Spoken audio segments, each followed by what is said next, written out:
¿Qué tal? Bienvenidos, esto es Semana y hoy estamos hablando sobre la decisión que les contábamos, histórica, por cierto, en materia política, judicial, porque en últimas la decisión la toma la Corte Constitucional, que revivió el nuevo liberalismo. Por supuesto, una noticia muy importante. Para hablar de este tema estamos hoy con el magistrado que fue el ponente de esta decisión, apoyada por la mayoría, por todos los compañeros de la Sala Plena de la Corte Constitucional. Hablo del magistrado Jorge Ibáñez. Doctor Ibáñez, bienvenido a Semana y arranco con la pregunta. ¿Cómo fue, magistrado Ibáñez, esa discusión y cómo se da finalmente esta decisión? Muchas gracias, muy buenas tardes, Esteban. Un saludo para todos los televidentes, para todos nuestros oyentes. Esta es una decisión, primero que todo, adoptada unánimemente por la Corte. Veníamos con una ponencia que fue preparada hace unas semanas, que había sido debidamente leída por cada uno de los magistrados de la Corte. Ayer se hizo el debate y recogimos en ella justamente todas las sugerencias, las observaciones, las recomendaciones, y nos permitió adoptar en consecuencia una decisión de consenso. Eso habla muy bien del trabajo que de forma colaborativa, de manera consensuada, nos permite adoptar muchas veces, la gran mayoría de las veces, unas decisiones unánimes como en el día de ayer, frente a un tema de vital importancia para el país, para la democracia y para el orden jurídico. Claro, doctor Ibáñez, cuéntenos de pronto eso que no vemos en el comunicado, que no vemos seguramente en el Twitter de la Corte Constitucional. ¿Cómo fue ese debate al interior de la sala? ¿Hubo muchas diferencias? ¿Hubo tensión por momentos? ¿Cómo fue ese debate, ese detrás de escena? Fue un debate absolutamente ameno, respetuoso, de mucha profundidad.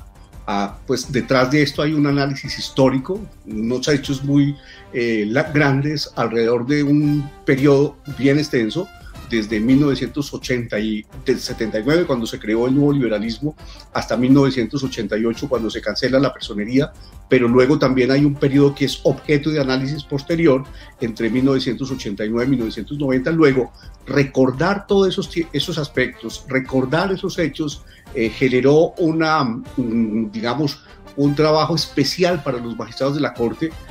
La ponencia en eso fue muy rica en la presentación de esos hechos que todos valoraron, y a partir de eso la discusión fue, primero que todo, amena, en segundo lugar, muy respetuosa, y a partir de ahí se enriqueció cada uno de los puntos que fueron presentados con valiosísimas observaciones y recomendaciones de los magistrados de la Corte. Claro, como sucede siempre en un trabajo colaborativo, en un trabajo de construcción de una sentencia de consenso, valga la pena tener presente que una sentencia no es la sentencia del magistrado. El magistrado es el ponente y recoge el clamor y el sentir de todos los magistrados de la corporación, y es la expresión de la voluntad del juez corporativo, que en este caso es la Corte Constitucional.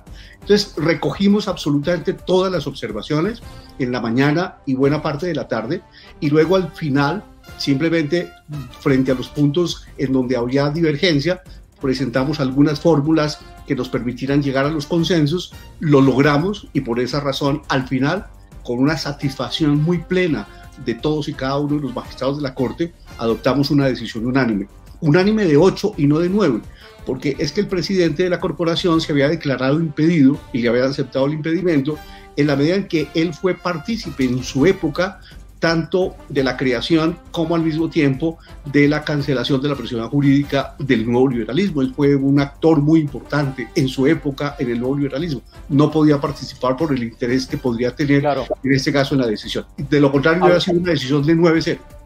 Hablamos, magistrado, del doctor Antonio Lizarazo, ¿verdad? Sí, es del presidente de la corporación. Doctor Ibáñez, hubo una noticia antes de empezar el debate que contamos aquí en Semana, y tiene que ver con una recusación que frenó inicialmente esa discusión. ¿Quiénes son los ciudadanos que presentaron esta recusación en contra del expresidente de la Corte Constitucional, Alberto Rojas? Y para que los televidentes lo entiendan, ¿qué era lo que pasaba en esa recusación? Ellos decían, entiendo, doctor Ibáñez, que el magistrado Rojas no podía participar ni de esta ni de por lo menos 60 procesos más. Hay unas personas, entre las cuales estaban ayer ellas, o antes de ayer, que presentaron la recusación, que últimamente están recusando por cualquier cosa, y con lo cual pretenden dilatar los procesos en la Corte Constitucional. De hecho, ya esas personas me han recusado en una oportunidad pasada, porque con el criterio de que yo soy formalista en la adopción de decisiones, solo por eso, imagínense ustedes, o por cualquier pretexto. Antes de ayer, ellos consideraron en un documento que presentaron a la corporación que el magistrado Rojas se le había vencido su periodo para el cual fue elegido en el mes de mayo, y como consecuencia de ello no debería estar presente en las salas adoptando ninguna decisión en la corporación. Simplemente esa fue la acusación o la recusación que formularon. Sin embargo, ninguna de las personas que dicen pertenecer al grupo de víctimas y que por lo tanto procuran defender y aplicar debidamente la Convención Americana de Derechos Humanos, ninguna de ellas había intervenido en ningún proceso judicial y por lo tanto, de los que tramita la Corte, y por lo tanto no estaba legitimado para intervenir en el proceso. Pero si lo hubieran estado, el hecho es que en todo caso el magistrado Rojas no se le venció su periodo en mayo, porque el Consejo de Estado, que fue el que lo nominó en su oportunidad, extendió su periodo hasta el mes de febrero del año entrante. Él había sido elegido por el Senado, su elección fue demandada ante el Consejo de Estado hace muchos años, el Consejo de Estado la había anulado, pero él interpuso en su momento una acción de tutela que lo restableció en su cargo, estuvo aproximadamente 9 meses por fuera del cargo, y a la pregunta surgió al comienzo de este año de si podía o no incorporarse o mantenerse en la Corte, no obstante que estuvo casi 9 meses por fuera. Se hizo una consulta por parte del gobierno ante el Consejo de Estado y el Consejo de Estado en la sala de consulta llegó a la conclusión que su periodo había que extenderlo por el tiempo que estuvo por fuera. Pero más que el concepto de la sala de consulta y servicio civil, la sala plena del Consejo de Estado prohibió ese concepto y tomó la determinación de extender su periodo hasta el año 2022, específicamente hasta el mes de febrero, razón por la cual él no tiene ningún problema para continuar perteneciendo como pertenece a la Corte Constitucional. Doctor Ibáñez, quiero preguntarle, porque en este caso la tutela, entre otras cosas, que finalmente a la que ustedes le dan la razón, señala que el acuerdo de paz que se suscribió con las antiguas FARC se indicó que los movimientos políticos que en el pasado tuvieron personería jurídica, pero que desaparecieron, digamos, en razón de la violencia, pues tienen derecho al restablecimiento de la misma. Esa situación de revivir el nuevo liberalismo la negó el Consejo Nacional Electoral. ¿Cree usted, doctor Ibáñez, como ponente que nos ha venido explicando que fue en toda esta discusión, se equivocó el Consejo Nacional Electoral, se equivocó el Consejo de Estado cuando negó lo que ayer aceptó la Corte? Pues eso fue lo que resolvió la Corte Constitucional ayer. La Corte encontró que efectivamente se produjo un defecto por violación directa de la Constitución en la medida en que no tuvo en cuenta nada más ni nada menos que las reglas constitucionales que garantizan el derecho a fundar y a mantener en funcionamiento los partidos políticos para poder seguir difundiendo sus ideales políticos.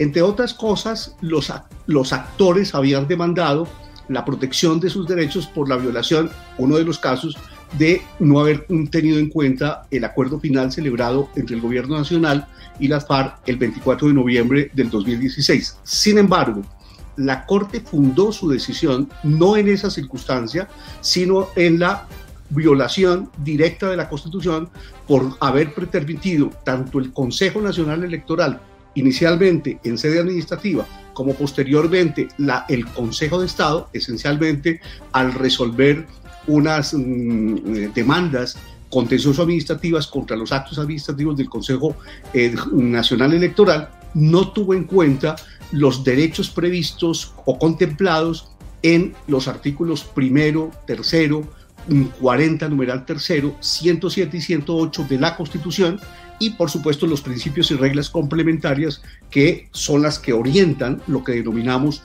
el Estado social y democrático de derecho. Razón por la cual esa es el fundamento que sirve para adoptar la decisión por un defecto consistente en la violación directa de la Constitución. Ahora, el acuerdo final no constituye en estos momentos un marco normativo que sirva para fundar con base en él ninguna decisión por parte del juez constitucional. Sin embargo, además de lo que dijo la Corte en relación con la violación directa de la Constitución, pues tuvo en cuenta que frente a hechos que fueron analizados en ese acuerdo, se pudo prever allá como digamos, como una pretensión, como un anhelo nacional, que aquellos partidos políticos que han perdido su personalidad jurídica pudieran volverla a recuperar.